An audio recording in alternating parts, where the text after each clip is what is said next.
to kailangan itago. Kasi pag tinago mo to, wala din pupuntahan.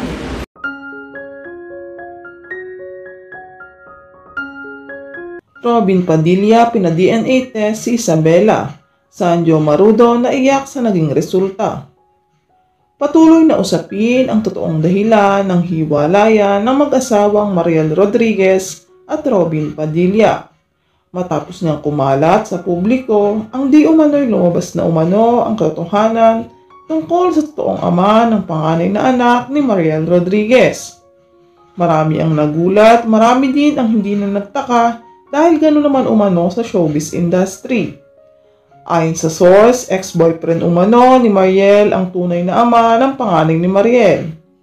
Sinasabi din na si Sanjo Marudo nga ang tinutukoy ni Maynay Christopher Min sa naging blind item nito. Makikita din umano ang pagkakahawig ni Isabela sa aktor na si Sanjo Marudo.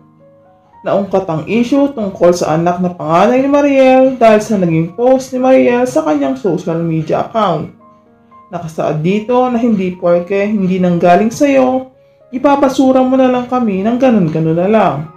Sa dami ng dumaang babae sa buhay mo, ako ang isang pagkakamali ko lang, bari-bara na ang lahat.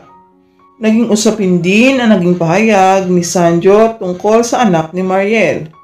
Ayon kay Sanjo, kung ano man umano ang katotohanan, handa umano siya sa pwedeng mangyari. Handa umano siyang magpakaama kung siya talaga ang tunay na ama ng bata. Samantala, dahil sa gustong gawin ni Robin Padilla para magkaalaman na kung talagang anak ni Sanjo Marudo ang bata, nagsagawa ng DNA test si Robin upang makasigurado na anak talaga ito ni Sanjo. Sa naging pahayag ni Robin, kung mapatunayan umano na anak talaga ni Sanjo si Isabela, malugod umano niya at buong pamilya nila natatanggapin ang resulta. Marami man umano ang kumo-question sa gagawin niyang ito. Sa tingin naman umano ni Robin, tama lamang umano na gawin niyang ipa-DNA test ang bata dahil ito lamang umano ang nakikita niyang paraan para magkaalaman na. Sa naging disyong ito ni Robin, agad din namang pumayag si Sanjo para matigil na umano ang kuro-kuro ng lahat kung totoo nga ba na anak niya talaga ang bata. Samantala, dahil sa naging disyong ito ni Robin, marami ang sumang-ayon dahil tama lamang umano na ipa-DNA test nila ang bata upang malaman kung talagang tunay na anak ni Robin ang panganay na lang anak ni Mariel. Ayon kay Robin, kung ano man umano ang maging resulta, handa umano siya.